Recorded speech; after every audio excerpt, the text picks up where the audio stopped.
Good afternoon, Fin fans. Welcome to a Christmas Day edition of the Fin Sports Podcast. I am your host, Rodrigo. And how about those Cowboys? Well, ladies and gentlemen, we were able to outmuscle. Everyone called us a finesse team, but we came in this game with our backups of our backups of our backups, and we ended up out manhandling the Dallas Cowboys, and that was the difference in the game. If in the fourth quarter, when you got 4 minutes to go, and you can just run the clock out and kick the last second field goal, that is a sign of Super Bowl caliber teams. Okay, so let's get into it. Let's get into what happened in the game.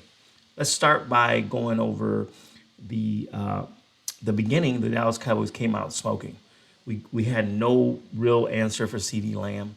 He came out, and for some reason they let go trying to pass to him, which is a good thing for us because we were able to recover.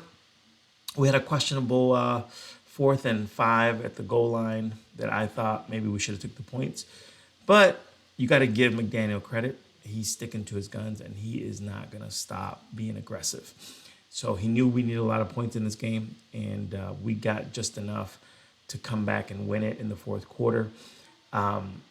The overall defense played great all the way up to that fourth quarter when the Cowboys had 10 unanswered points, and CD started coming back into the fold, and Dak made an incredible touchdown play to Brandon Cooks in the fourth quarter. But let's talk about the Dolphins. Jason Sanders, he gets a game ball, right? Jason Sanders gets a game ball. Mike McDaniel gets a game ball. Mike McDaniel, he made the right calls when it really mattered in the fourth quarter. And if you're watching Hard Knocks, you would know that the coaching calls set up the players to be in the best position to be able to be successful. And Mike McDaniel did that yesterday. And the game balls for Jason Sanders, 5 for 5 with 3 50-yard field goals. Incredible job by Jason Sanders. He had been like 6 for 15 from 50 and above, and somebody put respect on that name. You know what I mean? So those guys came through when it really mattered, especially at the last minute field goal. Again, great game. It's probably one of the best games of the year, and it was really fun to watch, and it was really fun to see the teams really come back and really make it happen. So McDaniel, another genius coaching job. Again, one questionable call on my side. And then, also I want to talk about the refs real quick because they had a bad call on Christian Wilkins for roughing the passer. And then I thought that the Cowboys got a raw deal on roughing the passer from Micah Parsons. Even though Micah did not pull up, it looks like Christian Wilkins did try to pull his hands out and not trying to land on the guy. But Micah Parsons hit Tua pretty hard in the back after he had thrown the ball. After the game says they didn't throw the ball. But like I mentioned earlier, we are gonna make this. We're gonna make this work with this team, with what we got. No excuses. We didn't make excuses for the. We didn't make any excuses for the punter. We just did what we had to do, and we made it work.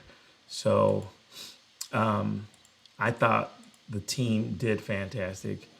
Cheetah with a bad ankle, and I know he wasn't 100%. You could just tell. He got 99 yards, right?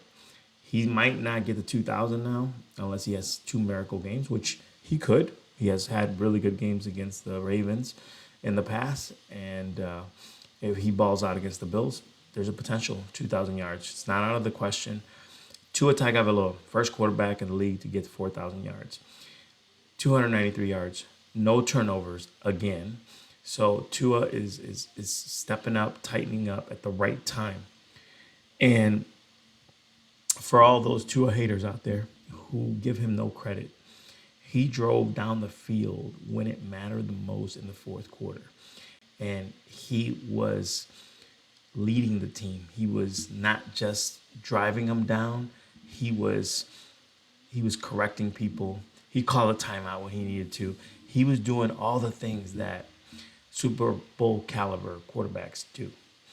And to the Shannon Sharps of the world and all the other analysts who question the heart and the strength of the Dolphins as a finesse team, this is for you guys, and you need to put some respect on this team's game, because at home we're practically invincible, and if we can get this home field advantage, I feel like this is going to be an awesome playoff run for the Miami Dolphins, as we are officially now in the playoffs.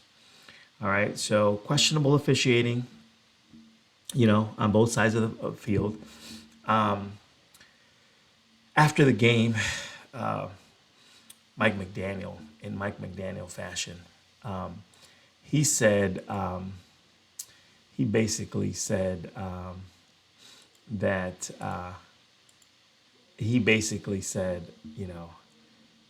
that we ain't win nothing, right? We ain't celebrating anything. Not using those words, but if you see one of my shorts, you'll see what that was about. So he's not celebrating anything. He's not taking it for granted. We are just getting started. We're just trying to show people that in December, we are going to come out and we're going to win, and we're going to dominate, and we're going to dominate the line of scrimmage on both sides. I felt like the Cowboys could not run the ball on the Dolphins, which was a key to the victory. Now, I had predicted 28-20, and 22-20 is not too shabby, because we did leave a touchdown on the field a little bit here and there. So I thought we could have probably ended up scoring like 30 points had we executed in the red zone there. But the Cowboys are a good team. They got talent everywhere.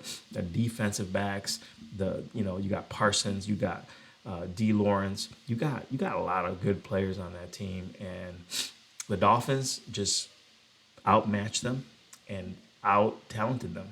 So I got to give the Dolphins all the credit in the world, and the Cowboys had a good game.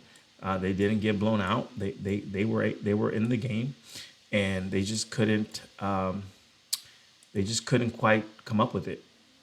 So we ended up with the final, 22-20, and this is the game recap. Please let me know what you think. Let me know who you thought get the game balls.